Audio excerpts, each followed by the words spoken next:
What up? It's your boy Nick here with Kai Wu from MMA Pixels. Kai is going to be fighting at Central Coast Throwdown October 7th at 7 p.m. at Salinas Stormhouse. He's going to be taking on Conan Orozco. How are you doing, Kai? Good. How are you, Chris? Great, great. Um, Last time we spoke was 209 Beatdown 3. We Sure.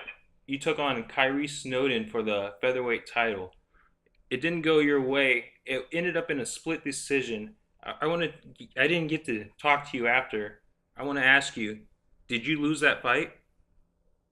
Well, I didn't get the finish, so I consider that one loss. However, I think a lot of people thought I had won the fight because the way I scored it was, and I'm trying to be non-biased as possible, but obviously I fought, so I feel a certain way. But I thought I won round one at the end with that flurry. Round two was his because of the knockdown, and round three he didn't throw that much. His output was under 3 shots, I believe.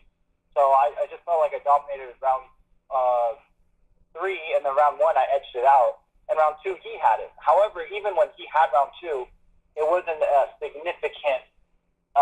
He didn't capitalize on the knockdown. He just got me in a choke. I escaped and I turned the tide on him right away. So I felt I felt like it should have been split decision. Me, if anything, it should have been a draw. But the judges see it a certain way. Right. My opinion, it would have been a draw. First round you won. Second round with the knockdown he won. The third round, I thought really nothing too eventful. If I'm not mistaken, did he get a takedown late at the end of the round? No, there's no takedowns at the end of the round of round three. Okay, then yeah, definitely. I felt it should have been a draw. One thing though, it was fight of the night. There was no other fight that compared to that. Thank you, I appreciate that. No, I appreciate it. It was great watching it.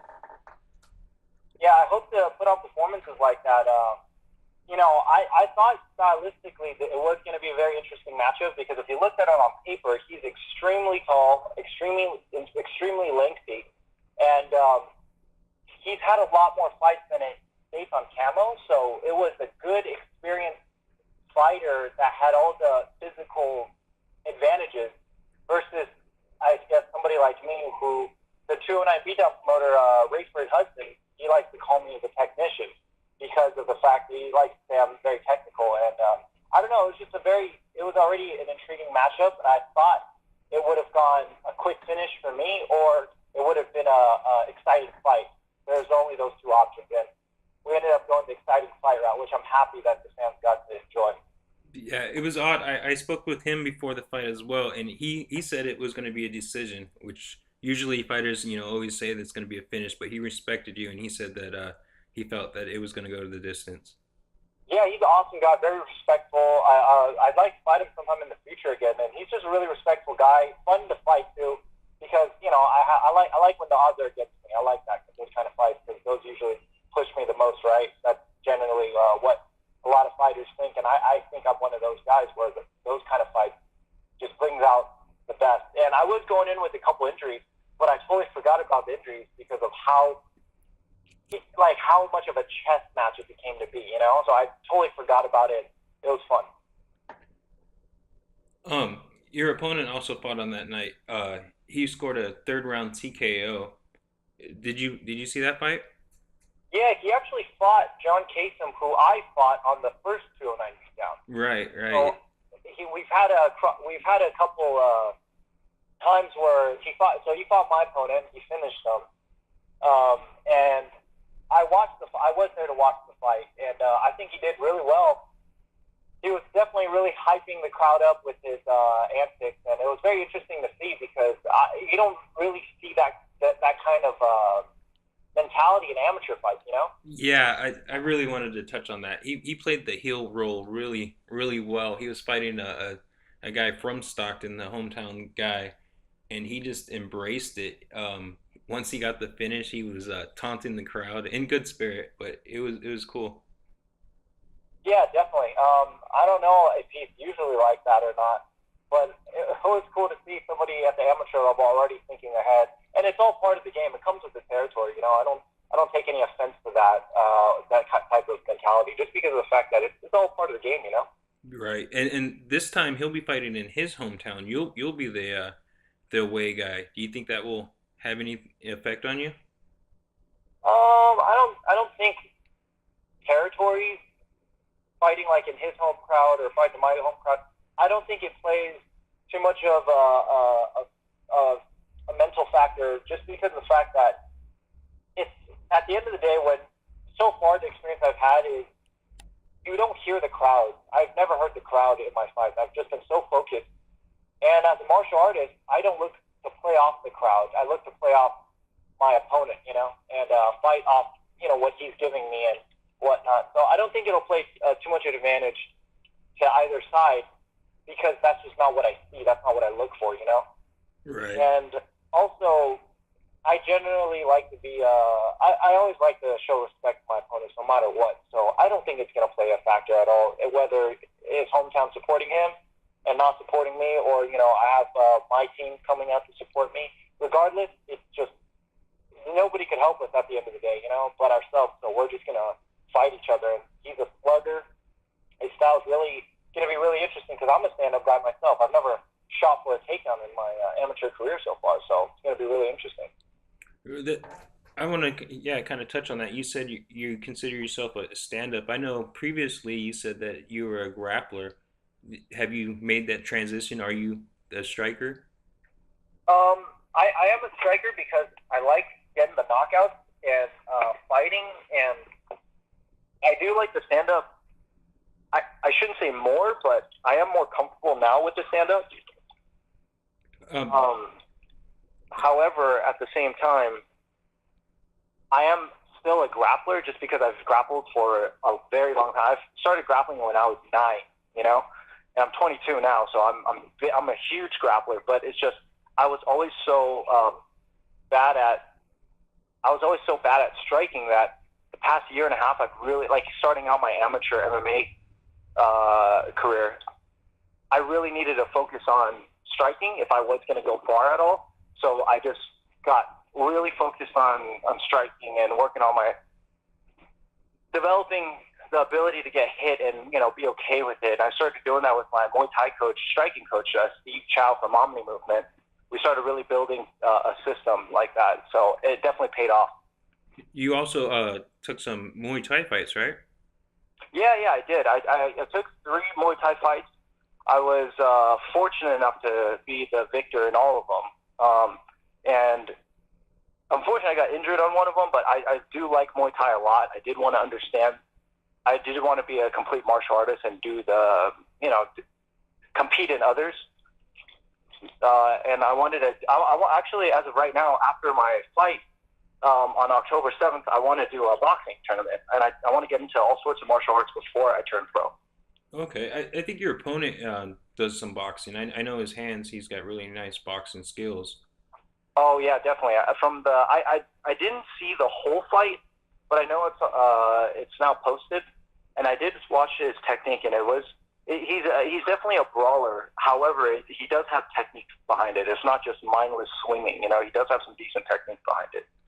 So now going into this fight, suffering the loss does that have any effect on you, like on your performance or on your training? Yes, definitely. It definitely has a huge. It changes my mindset. You know, I don't have to protect that pretty little undefeated record now. Now I'm 3-1, fighting for a title again because of the fact that I think I put on exciting fights, and most of the time when I win, it's usually by a finish, like a KO. So it definitely puts a light to fire. You know, it just, man, it's really hard to explain unless you're part of the fight game and you understand it, but it really makes me want to step up my game and get another finish. I don't want to go to the judges again just because I don't think the judges got it right, you know? And because the fact that they didn't get it right, I don't want to go to them ever again if I don't have to. And the last fight, too, with Kahari, the problem was we fought with shin guards, and we were notified that 2 hours before the fight, and also we had 2-minute rounds for a title fight, so that doesn't make any sense to me. So now I'm officially able to fight without shin guards and 3-minute rounds. So I think that definitely changed my training a lot. And because of that, I definitely feel a lot more comfortable now going into this fight with my skill set against finally they're giving me a guy that's shorter and orthodox. I've been fighting my southpaws most of my career, and they are quite, with all due respect, they are quite annoying to fight just because there's less southpaws than there are orthodox. So it's going to be more at home to me. Right. Um, so I see one of the things you really stand out to me is your team around you. You have like strength and conditioning, nutritionist, and I mean you had a videographer. A guy was recording you there at 209 Beatdown, and it's kind of no other amateur fighter. I haven't witnessed any other fighter that is doing it on the level that you are. Can you kind of like walk me through how did that come about? How did everyone get in Yeah, place? yeah, sure. The reason why I'm so big on that is because I do want to take it very far in my career. And early on, I've had a lot of injuries, so my strength and conditioning coach, Robert Baldwin, comes into play. He's helped me overcome a lot of injuries that I did not understand, that you have to have certain rest times, strengthening the muscles. I was a fighter, not necessarily a martial artist, and because of working with a coach like that, he really opened up my eyes to lifting weights, developing explosiveness, speed, recovery. He really shed a light on that. And because of that, I started exploring other realms like nutrition. My nutritionist, Arena, she's been working with me for about 4 or 5 fights now, and I used to make weight by just dehydrating myself, but now she's able to, hey, like, eat this food. She sends me an email. There's a certain template to it. I get to refer back to it whenever I get hungry, and I've never missed weight. And now making weight for me is just easier than ever. I've gained weight too because I'm getting older. I'm filling out my body finally, and then I'm able to just cut just as easily, even though I'm heavier now. It's fascinating. And my videographer, he's my friend's little brother, and he does good work.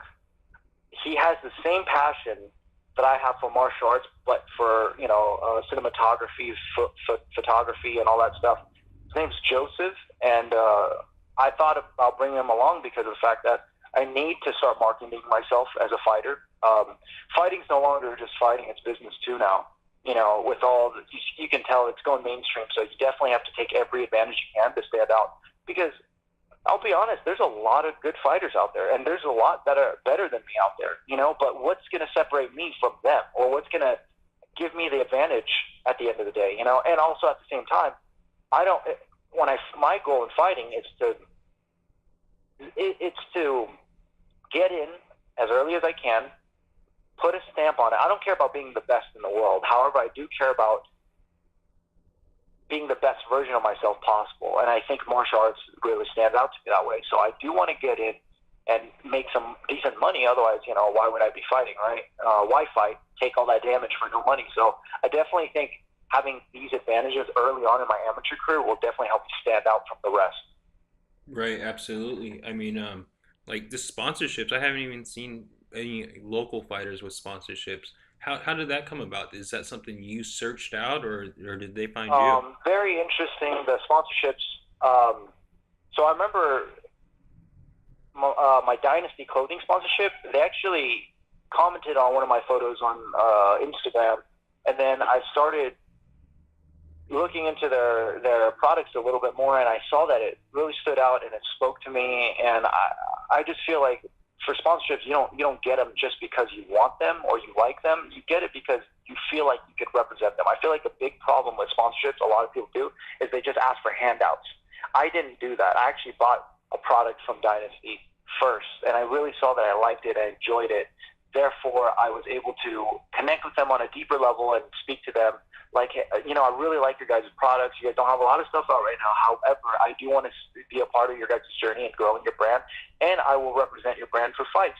We've got the details, and I was able to get a deal from them, and I get a lot of free gear from them now. I model a lot of their stuff. It's a lot of business. I mean, it seems so sweet from the outside, right? But deep down, you still have to do a lot of marketing for them. You have to do a lot of there's a lot of checklists that you would have to complete because of the sponsorship, and I think it's worth it. Fighters just need to see that. Fighters need to experience. It's not just all about fighting. There is business aspects to it, and that's why I think as of right now, I don't have a manager. It's just me, and I go do these deals by myself. Me Audio, my headphones company, they don't have any fight experience. They don't have any athletes that fight. And I reach out to them because I see Monster, I see Dre Beats, they're all taking over the scene. So I asked them, hey, would you guys be interested in sponsoring an MMA athlete? And when I asked them that too, it wasn't just, oh, give me headphones and I'll wear them to fight. It goes a little bit more than that. We talked a little bit more details, and you have to kind of know the numbers and logistics of it. So because of that, I think I was able to offer that to the bring that to the table, and get my own deals. That way, I don't have to split any profit with anybody, any managers or whatnot, this early on. Right. Yeah, that's really key to helping you out. I mean, you are essentially your brand, and you have to market yourself. Absolutely. And when you go traveling for fights, I'm not going to be able to pay for all that, like hotel, all that stuff. And sometimes promoters don't pay for it. So I think a lot of fighters miss out on opportunities. Right. Therefore, I got these sponsorships. They can support me here and there. I mean, I get free headphones and I get free training gear, and that already costs a lot. Like look at a lot of these brands that sell boxing gloves. They're $120. Shin guards, $50, $60. It's just ridiculous. But I get to get these for free because my brand believes in me, and I started with them from the beginning. Right. And I mean, like you said, it's not just doing anything. You got to know the brand story, and you conceive it well. I seen the commercials you did on YouTube for it. It's professional. Yeah, it's you not getting something definitely for got a network. it's not getting something for free. You're definitely bringing the attention to them as well. Absolutely, and there's a lot of people around that do stuff like another one of the brands that really helped me out for my training is GFY. Mark from GFY is one of the nicest guys I've known in this local business, and he gives my coaches tie pads and all sorts of training pads and bags that I can work on. And in exchange, the gym I train at, they all have GFY gear. The gym bags, and the gloves. And it is about business, but you build off on that. You build upon that, and then it just opens more doors, and it becomes so unique. Yeah, I mean, this is just my passion. This isn't my. I'm not getting paid for this, and I think a lot of people are doing that. Are really passionate about MMA and then transcending their skills into the sport. Maybe not fighting, but interviews, graphic designs, whatever they can Sure, can do, and I think it helps out a lot. definitely. So we didn't touch on your training on guerrilla jiu-jitsu and Ami movement. Do you want to shout out any of your coaches? Yeah, yeah, absolutely. Guerrilla Jiu-Jitsu is actually I don't really like. It's not it's my family gym. My brother-in-law and sister own it, and I generally don't like to throw Dave Camarillo's name around because he's my brother-in-law, but he has trained me from the very beginning. He has been my grappling coach slash MMA coach for a very long time. I've known him since I was 2. He has a decent name in the MMA community, but we don't look alike at all, and it's kind of just I don't grapple as much as I used to, so I'm kind of in the shadows there, but I do thank him for everything he's done for me. And my other gym, Omni Movement, it's in Richmond. We have 2 boxing brothers that are killers, and they give me a good work. I'm learning from them all the time. I train with them. The Johnny and Edgar Perez, and then all my training partners down there. They're a tougher crowd. I get to go there and beat one of them up, and at the end of the day, we're all friends. There's no bad blood there. So that gym definitely gives me the training I need in other realms where I don't get it. So these gyms are amazing.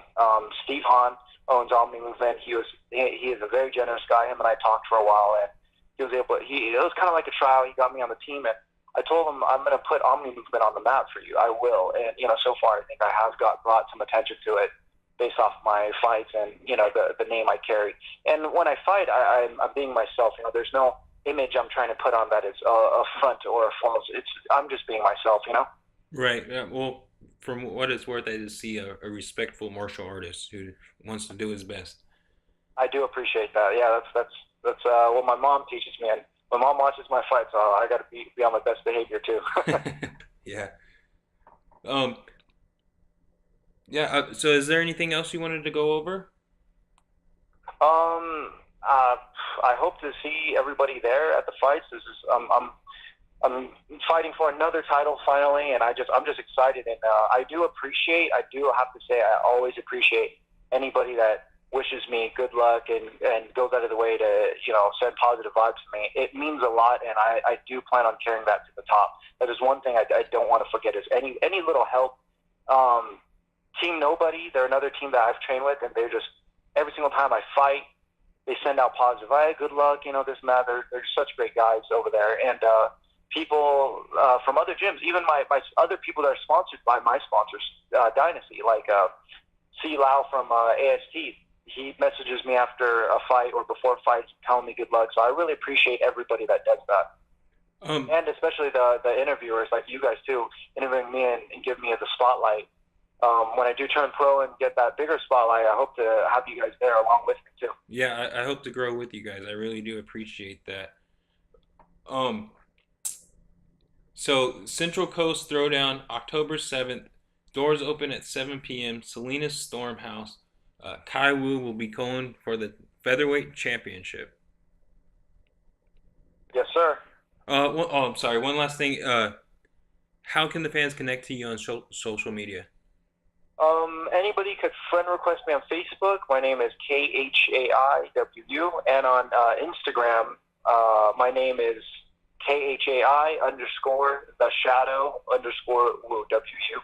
So fans can connect through there, and people could support me by following me and just sharing this interview that we just did, and hopefully we could get more people to the fights and following along my journey. I appreciate it. Kai the Shadow Wu here with Nick from MMA Pixels. Thanks, Kai. Thank you very much.